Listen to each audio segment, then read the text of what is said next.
Hello, everyone, and welcome to Concordia University's Fourth Space. Thank you for joining us for today's event, The Iron Ring with Anna Boutin. We would like to begin by acknowledging that Concordia University is located on unceded Indigenous lands in Tiohtià:ke, Montreal. We respect the continued connections with the past, present, and future and our ongoing relationships with Indigenous and other peoples within the Montreal community. Here at Fourth Space, we work with our university community to help mobilize knowledge by co-creating daily activities that examine research questions and projects in development across the university.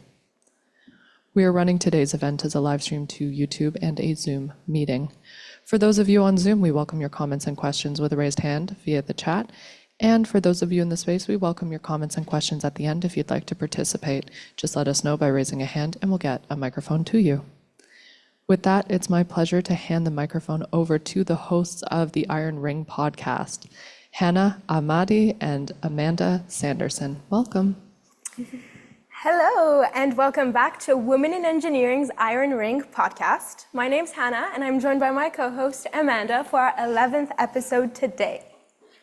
Today, we're excited to highlight our guest, Anna Boutin, a recent grad and automation engineering analyst for Intelcom Dragonfly. We're excited to hear about more of her insight and experience as a woman in engineering. But before we start, a quick shout out to our lovely sponsors at Intelcom Dragonfly, ABB, Behavior Interactive, Busada, Canam, Féric, La Caisse, and Broadsign. Their support means the world to us and allows us to keep making more episodes and start new projects, so a big, big, big thank you to them. Now I'll pass the floor to Amanda to get us started with our discussion today. Thank you, Hannah, for the introduction. And thank you so much, Anna, for being with us today. Would you like to give us a greeting? Yes, of course. Thank you so much for having me today. I'm super excited to be here. It's my first podcast ever. So Nice. Welcome. a little celebration for me. And yeah, we can get started as soon as you want. Perfect, that's gonna be right now. Okay. Get right into it. So tell us a little bit about your background and what led you to studying engineering. Yeah, so my background is I went to high school and CEGEP in publicly, so not private schools. In CEGEP, I studied the nature program with the Sciences de la Nature, so the science program with the health specification. Yes.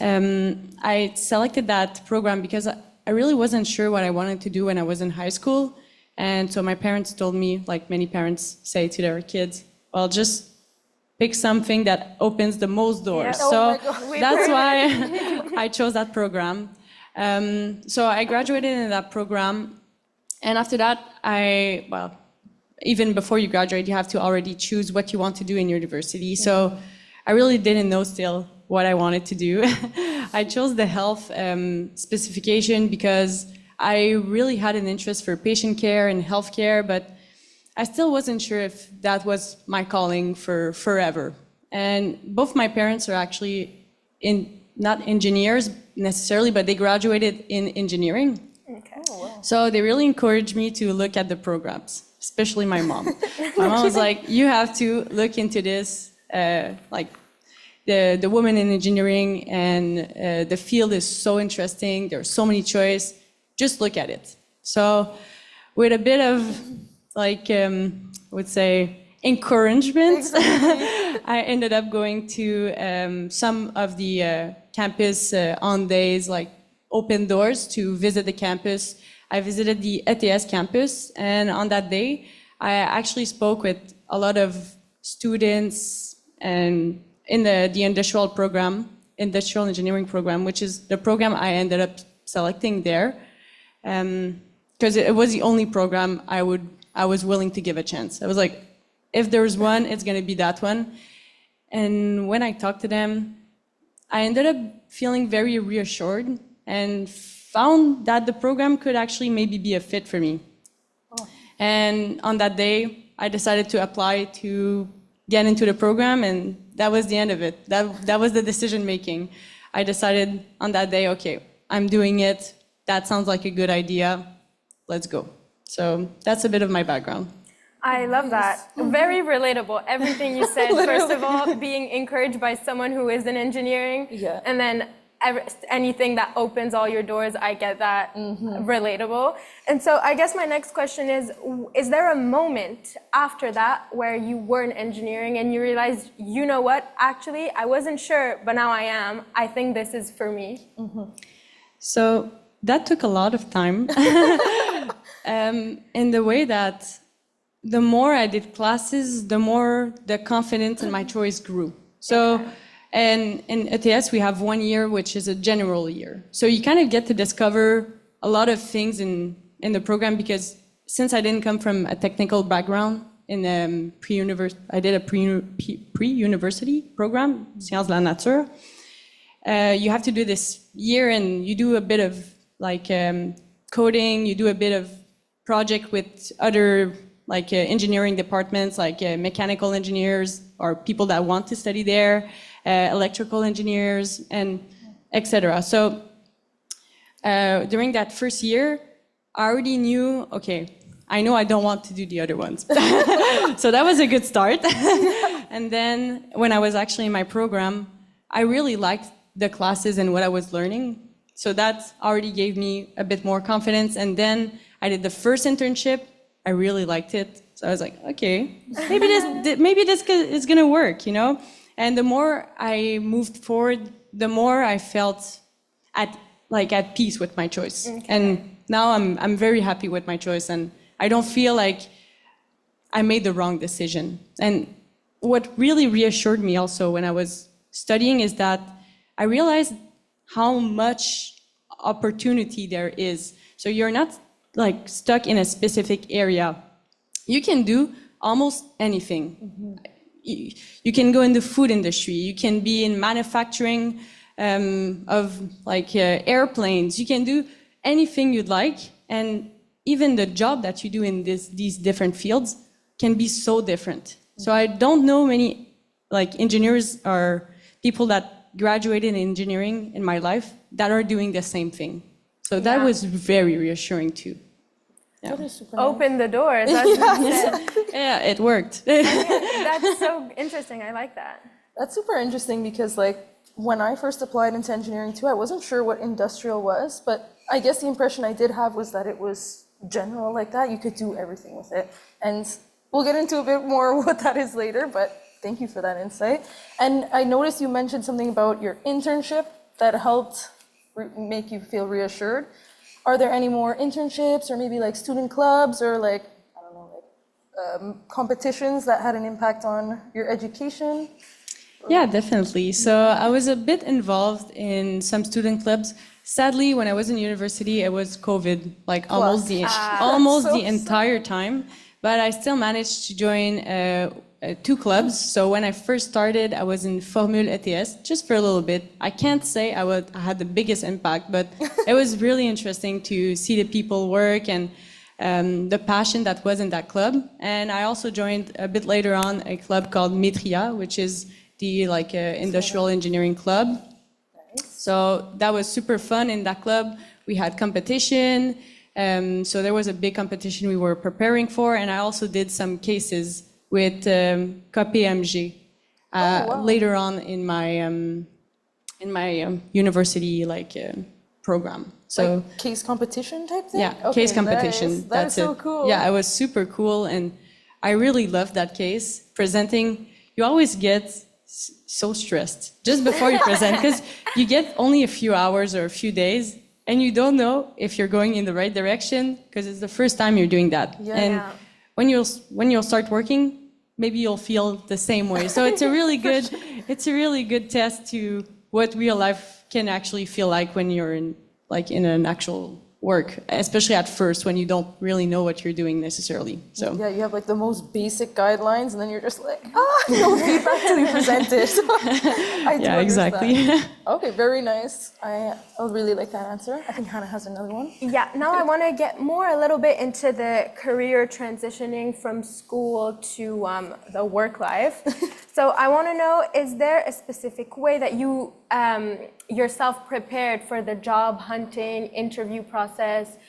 We know that's the scariest part, even for internships or a full-time job. So is there anything that you did to prepare yourself, anything that surprised you? Just how was your interviewing process as a whole? Yeah, so I would say there's a few things that really surprised me, and one of the first things that surprised me the most is how much people are willing to help you. Oh. Yeah, so network was really key in me finding like internship or my actual job, even the one that I have right now. So I'll give you a few examples.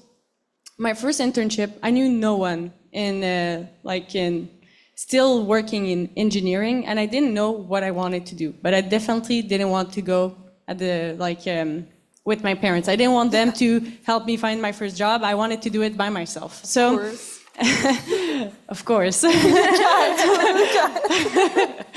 So I went on the student portal at ETS. They have a place where you can see all the internships, and different companies can publish the internships that they want to hire for.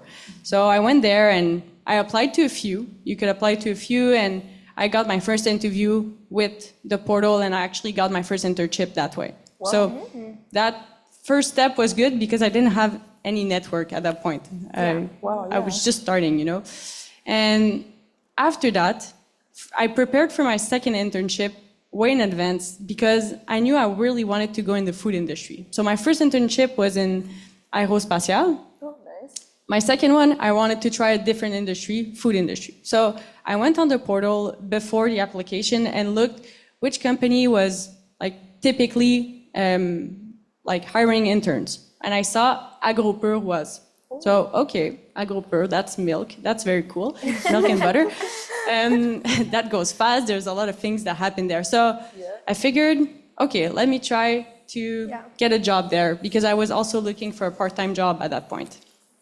So I followed them on LinkedIn, followed a few people that worked there on LinkedIn, and following the recruiters really helped because they often publish hiring events and things like that. And at some point I saw a hiring event that was happening at Oka that was for operators, people running the machine and making the actual products.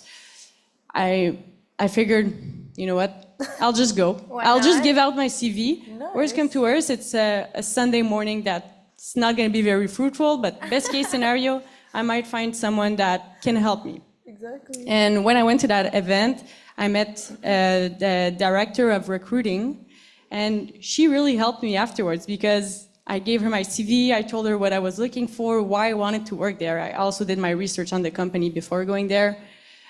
I was so excited to have the opportunity to meet her, and just a few months later, they reached back and they offered me a part-time job.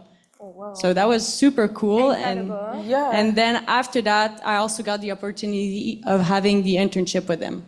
So that was my first bold move that I did in my early stage. It was super fruitful too, right? It was very fruitful, more than I could expect. So I had that job for a year and a half. I loved it. It was super cool, but I knew my last internship, I really wanted to try something new. So on my last internship, and towards the end of the bachelor's degree, I don't know if that's the case for you as well, but we have a lot of people from companies that come in classes and present. And we had a consulting firm that came in to present in one of our class. We were basically doing a workshop with them on one of the tools that they support clients with. And so I reached out to the person giving the lab, and I ended up having a reference to have the internship there. So that's where I had my internship. And after the internship, they offered that I continue working with them after I graduate. So that's how I got my first job. Oh, wow. So people will help you if you reach out, if you show up. Don't be scared of making a fool of yourself. Yeah. I know it can be scary, but honestly, even if you make a fool of yourself, people will forget very, very quick. Mm-hmm. And you will also forget very quick. It's not the end of the world, and you can gain so much by doing the smallest things. Even the job I have now is by someone knowing someone that referred me instead. Wow. So really trust the process, get a good network, and don't be scared. That's my advice. I like that. I think like that's that too. important to hear because especially as students, we get offered so many networking opportunities and they're really daunting sometimes. Like they can be a little scary. But you're right. I guess you have to ask, you have to put yourself out there, and that's how you get things back. Yeah, the networking events, they're a little scary. Go with a friend. Because if you want to take a break for a second, it can be a bit intimidating to just be alone with a cup of wine. Go with someone. Waiting. It's true. It's true. That's how you feel when you're alone in the networking event. But go with someone. If no one can go for as long as you want. If it's 10 minutes, if it's 15, 20 minutes, that's fine. You don't need to stay for the 2 hours. Just go, show face, talk to people, and people want to connect and people want to get to know you. So We're take all the there for the opportunities. same reason, right? Yeah, So, exactly. true. And as long as you're trying, like, you'll never make a fool of yourself as long as you're trying and putting effort. So Yeah, well I do said. agree with that. Okay, and on the topic of that, so you got your last internship, you were still in school, but sorry, you're in, yeah, and then you got the full-time job you started after that. I know we were talking about it a bit before, but can you describe like how the transition was from doing classes full-time at university to like just going straight to a full-time job after that? Yeah, for me, the transition was harder than I expected. Yeah. I was expecting it. I don't know why, but when I was in school, I really had the vision that work would be chill. Like after work, you finish work, you don't even think of work. You're like floating on a cloud. I don't know. I thought it would be like so much easier than school. And in reality, it's not that it's much harder, but it's very different. Okay. It also depends how you see yourself in work. Like I don't know how to say it, but I ended up having the same motivation and like passion. For example, when you do a project, you want the project to work. You want to have a good grade. Yeah. For me, it's still kind of the same thing. So I'm really passionate about my work. I want it to work, and I want to have success. So it's not as chill as I was planning it to be. It's different, but it's also almost the same. And I think for me that's okay. That's okay. But one of the things that surprised me when I started working is the planification of holidays. Because now you're not with your friends all the time, every day. Everyone has busy life.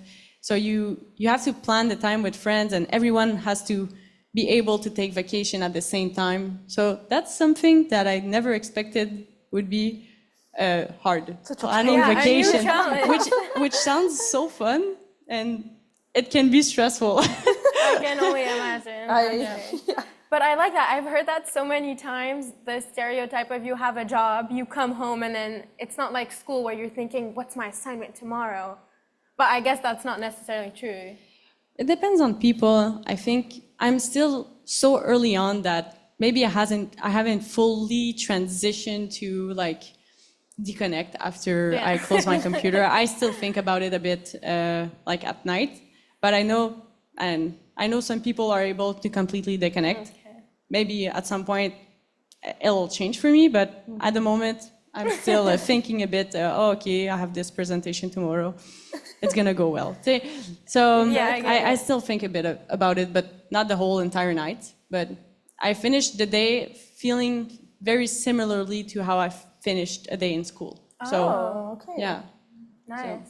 And also, could you tell us a little bit more about automation engineering? So paint us a little bit of a picture. What does your day look like? What do you do?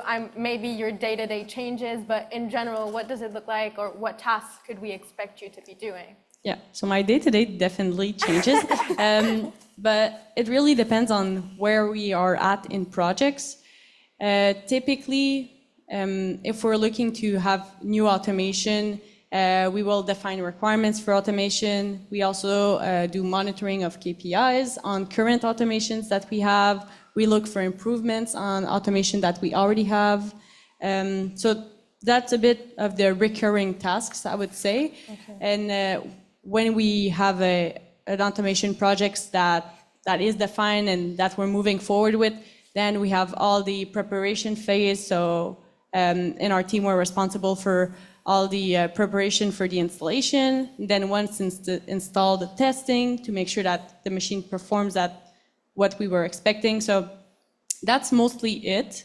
And there's also a lot of work that's done with the other business analysts. So in our team, we have the automation engineering analyst, and we have the business analyst for like the warehouse solutions. So we collaborate a lot with the business analyst and engineering, because there's also an engineering department, to make sure that everything flows well. So, okay, what type of equipment do we want? How do we want it to run? What type of, how much capacity do we need in the building, and so on and so forth. So it really depends on where we are at in the project.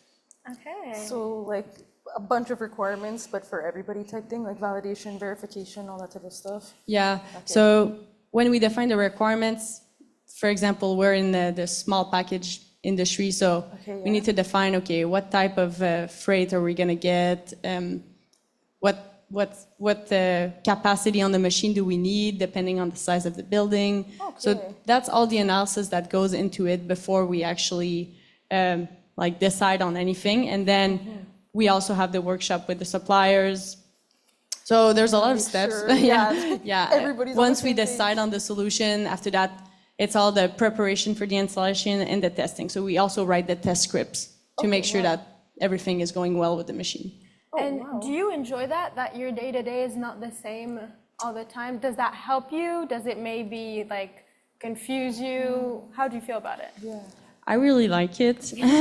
Yeah, I really like it. And it doesn't confuse me because I know exactly where I am in the project. Okay, perfect. So since the role and responsibilities are defined, you kind of know always what is your next step, even though your day-to-day changes every day. So, yeah.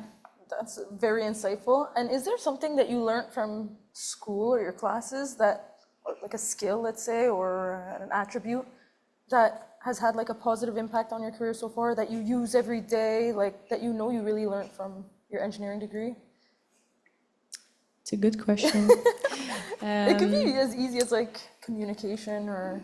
Honestly, teamwork. Okay, nice. Teamwork is the biggest one and the one I use every day. There's not much I can do on my own. Okay. I really need like the people that work with me to make sure that every single thing, because we all have expertise, work. So we need communication and teamwork. So that's some of the things that helped me the most so far. And something that we don't really learn in university, but can be a bit of a help, is that you also need to understand that not everyone communicates in the same way. Yes. So some people prefer to have a bit of chit chat before they get into it. Some people just want to get to the subject directly, and that's also fine. So you can also adapt your communication style a bit depending on who you're talking to. Okay. I'm not saying I'm the best at that, but I am trying. But you could pinpoint it. Yeah. Yeah, exactly. Okay, nice. Yeah, I feel like I often like whenever you see teamwork, let's say in one of our engineering classes, you're like, no, like it sometimes can be you want to do it alone. difficult, because you don't know again what to expect. So it's funny that translates also to the work life. They're forcing us because it's super valuable. So I'm happy you brought that up. Yeah, most of the school projects I had were in teams all the time. Okay. And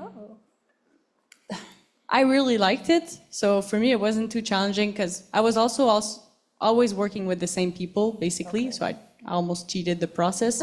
But honestly, it's very good to learn to work with people that you don't necessarily know as much, because that's going to be something that you may have on the workplace that if you don't practice it in school, then you might lose an opportunity there to learn.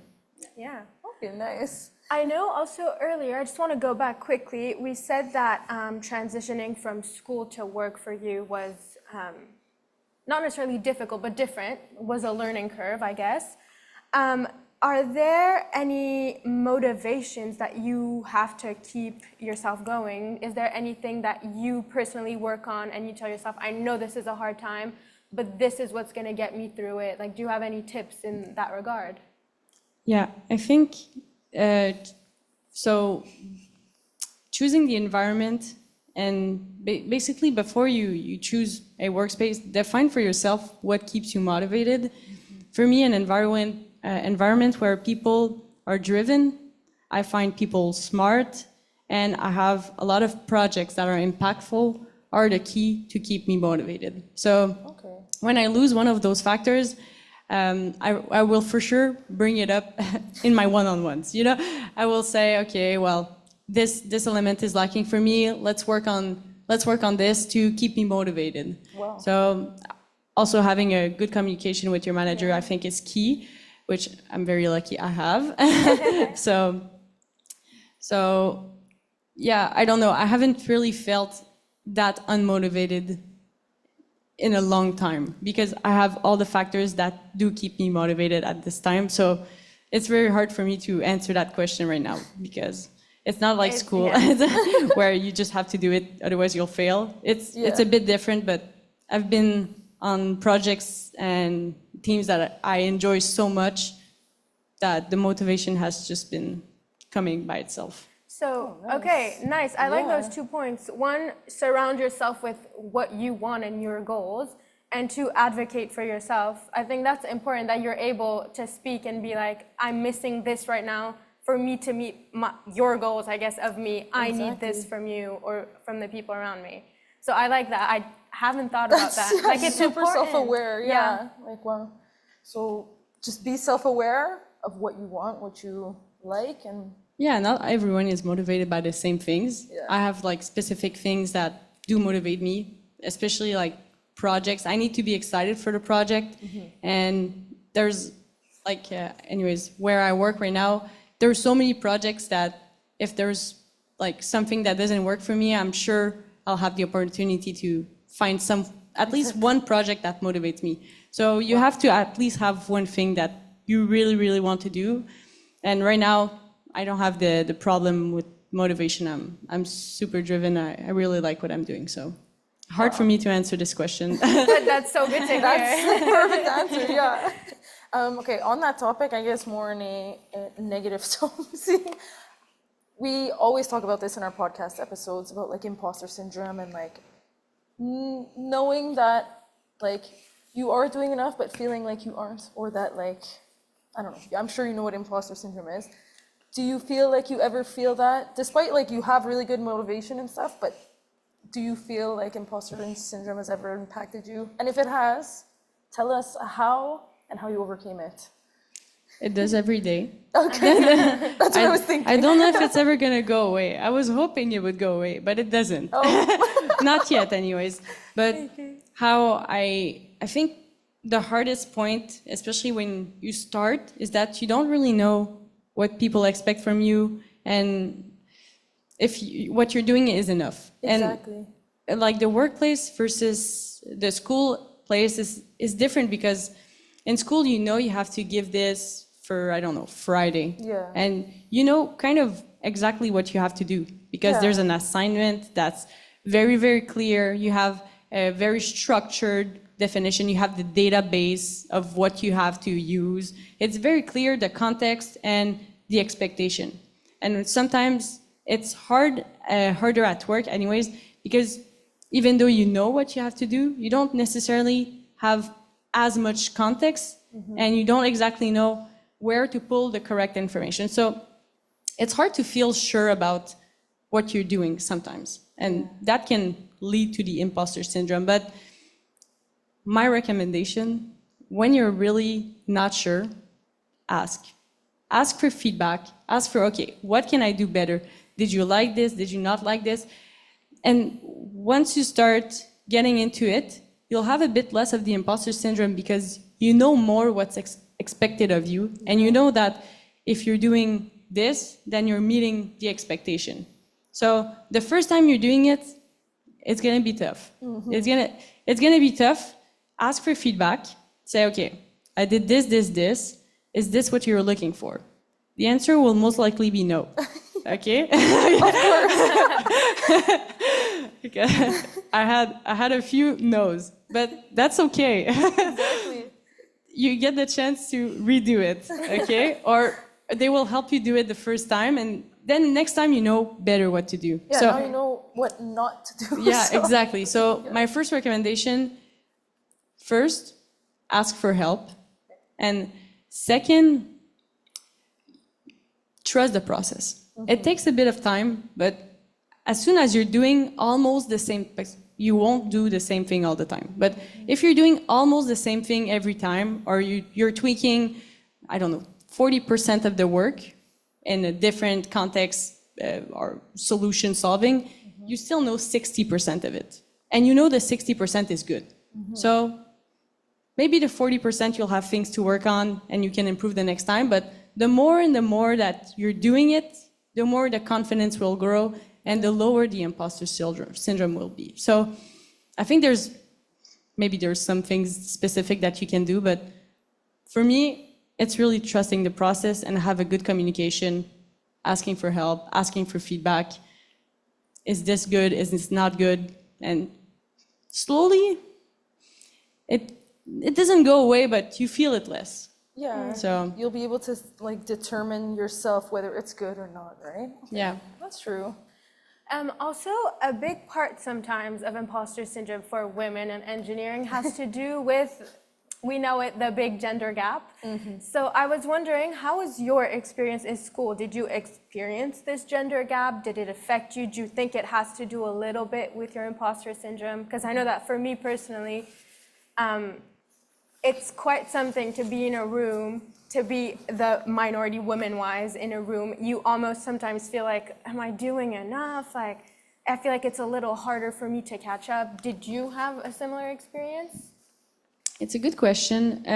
In my university, like a program, we were almost 50-50. Oh, wow. So Wow. I think, like, I don't have the data, but I think we were like 40-60. But I did have some classes where I was the only girl in the classes, especially like general classes. And I can't say it really affected me that much. I think there's been a lot of work to like have a better acceptance of women in the engineering space. And maybe now we're starting to like harvest all the fruits from that work. Because I feel very grateful, but I haven't had specifically an imposter syndrome because I'm a woman in this field, even if I'm surrounded only by men. Because my experiences in the workplace have been very good in that regard. I don't feel like I've had less opportunities. I don't feel like I wasn't listened to because I was a woman in engineering.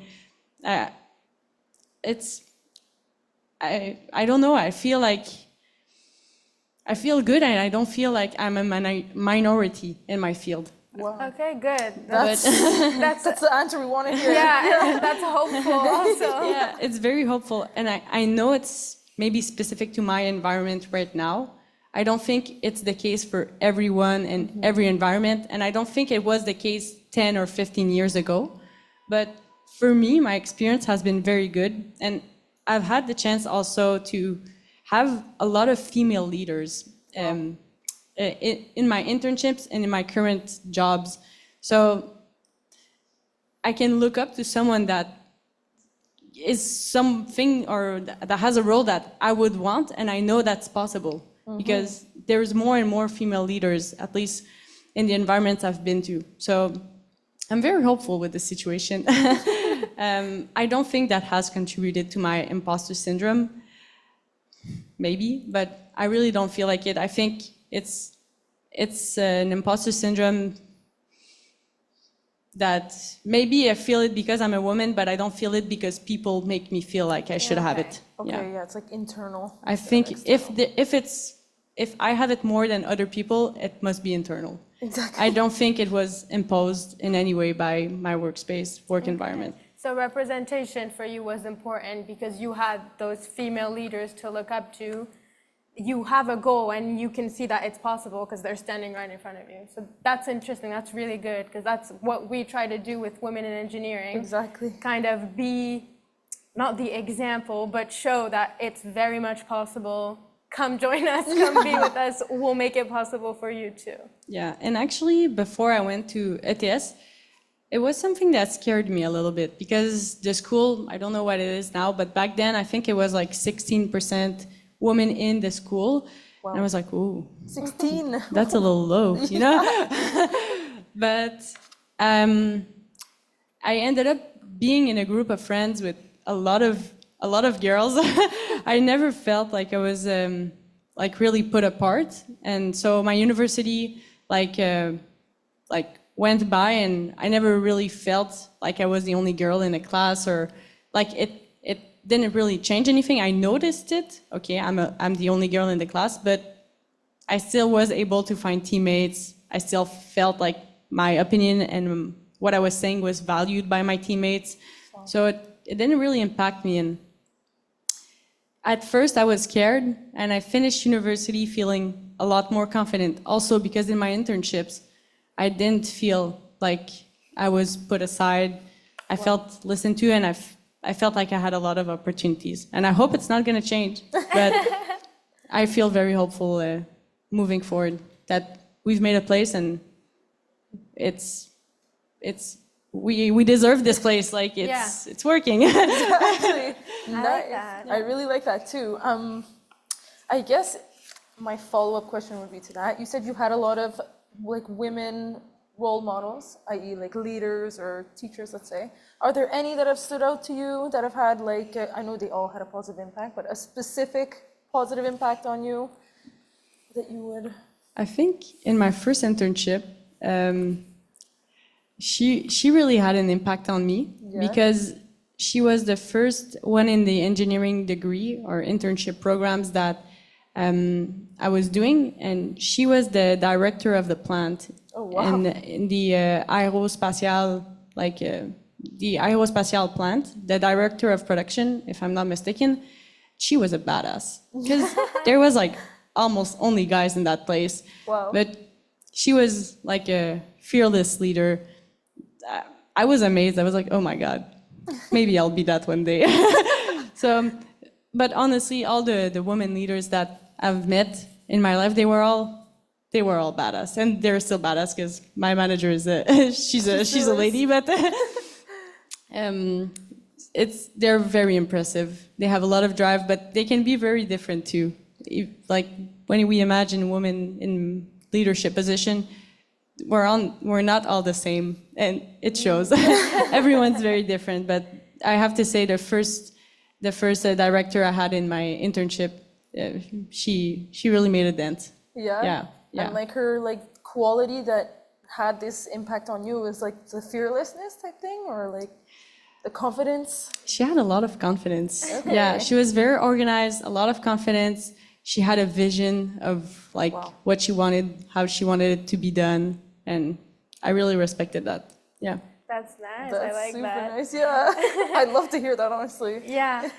Also, on the same topic of women in engineering, do you think, because I love what you said about how, first of all, different women in a leadership position have very different approaches, which I think is very true. Do you think that this increase of women in engineering, women in position of power in the sector, will affect the future differently or in a better way? What's your opinion on that? Because if you had such a great experience with these women in powerful positions or like high up positions, I'm wondering how you project kind of the future if that keeps going up, obviously. I think it's going to be interesting. I think having a good mix of both is great for creativity because we have different approaches in like problem solving and in problem resolution. Yeah. So I think it's going to be very interesting. I don't know what it will look like. Yeah, but a bit of an open-ended question. Yeah, I am curious about what it will look like. I think having like a mix, as much as like a mix of personality, but also a mix of gender brings a lot of creativity in the workspace. So that's very interesting.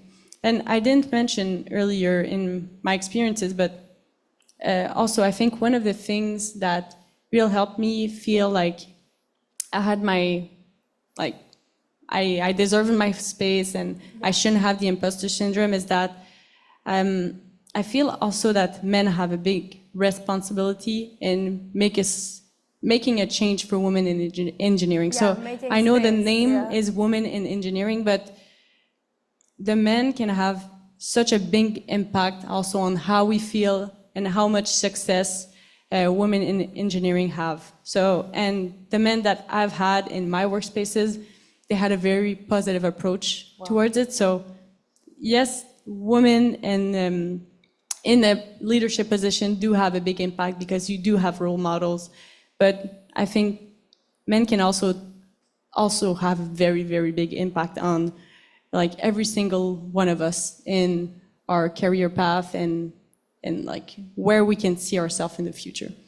So Yeah, it's a I- two-way street. You Yeah. want to take your place, but you also need to be made space for. exactly. So I agree. They work hand in hand. They work hand in hand. They play a big role, and I feel like there's also been a shift where they want to play that role. At least I've seen a lot of them that do want to play that role, and that's so encouraging. Yeah. Yeah. I've noticed a bit too, like they encourage you also, yeah. I do agree with that. I'm excited to see how that plays out too, if like eventually it'll go to more women in engineering than there are men and like the roles will reverse. If we're tipping won't the be- scale. Yeah, exactly. I don't know. I don't know about that one, but it's a very interesting remark. Okay, I feel like I want to change the topic a little bit now to reflecting a bit, just like in general on your whole experience. It doesn't have to be just in engineering. I mean, it might be though. Is there a decision that you've made? Okay, that's a positive one. A decision that you made or like a failure you've endured that has had a significant impact on your career? It doesn't have to be career path, but just your path in life. Yeah, personal journey. Yeah, I guess. personal journey, yeah. I'm I wouldn't know how to answer this. It's our hardest question Yeah. every time.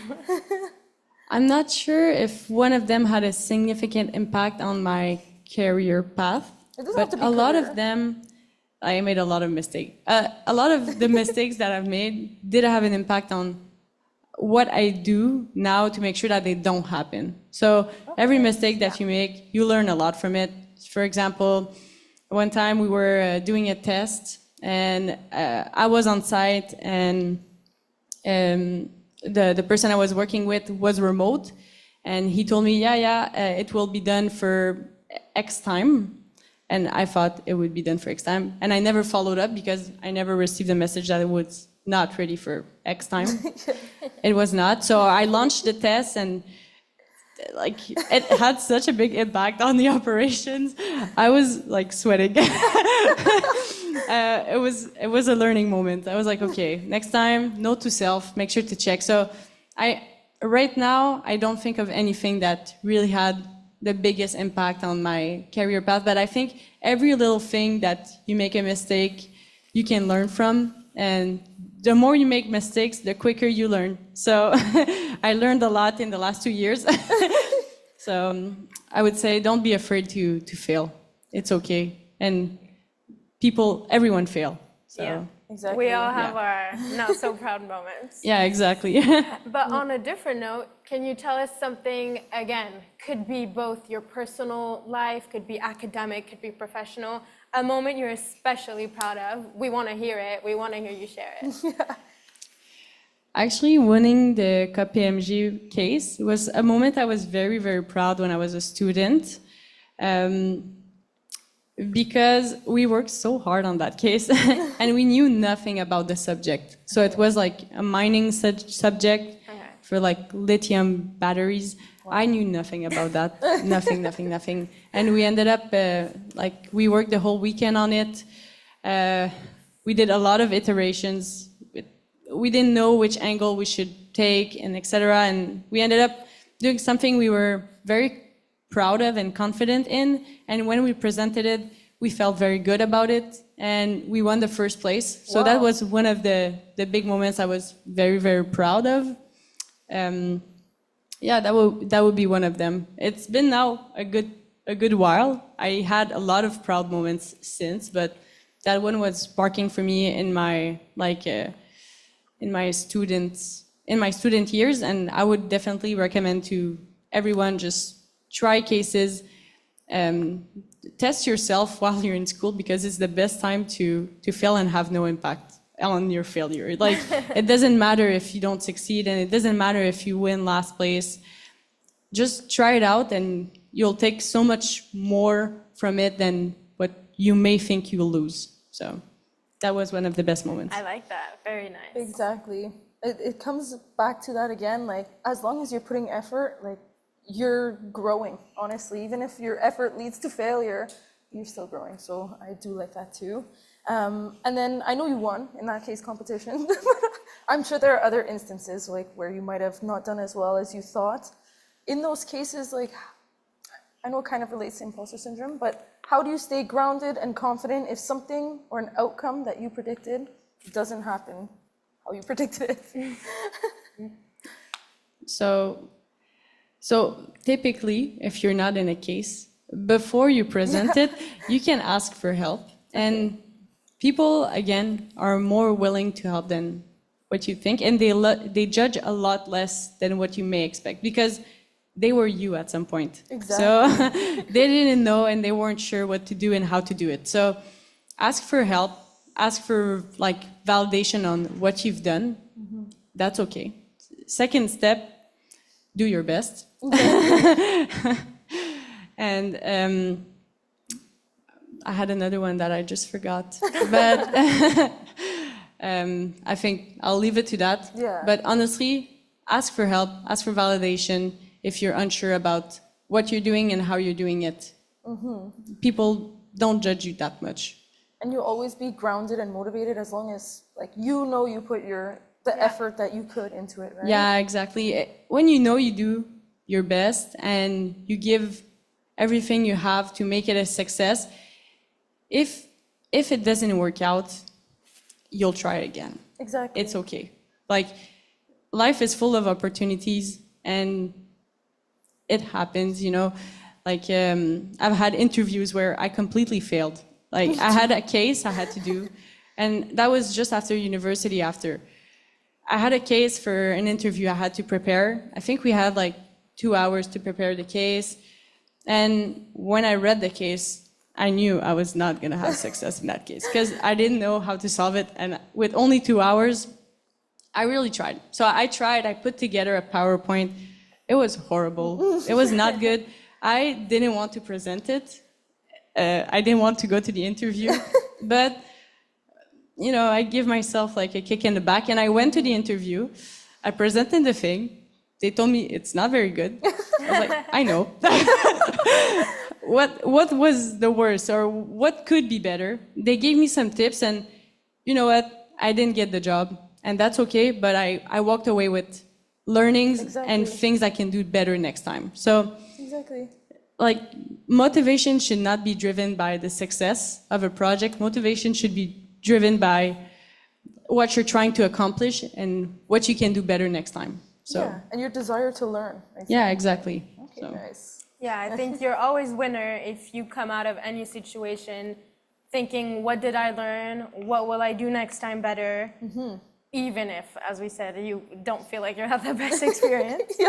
Yeah, I didn't like presenting in this interview. But No kidding. no, it was not the best experience ever. But Understandable. honestly, I learned a lot from it, and I don't regret it. I'll do it again. I'd fail again if I had to. Oh, okay. Yeah. Again, you can make a fool of yourself a few times, and it's okay. Yeah. You have to put your ego aside for a second. It can be hard, but honestly, it's always worth it. Okay. And what are the chances that the person having given you the interview remembers your name exactly and is like, you know what? Her interview was garbage. I remember her. Worst come to There's worst, no they way. put it in my file. But Exactly. I'm at peace with it. you know? Exactly. Who cares? I was a student. I tried something. It Yeah. didn't work.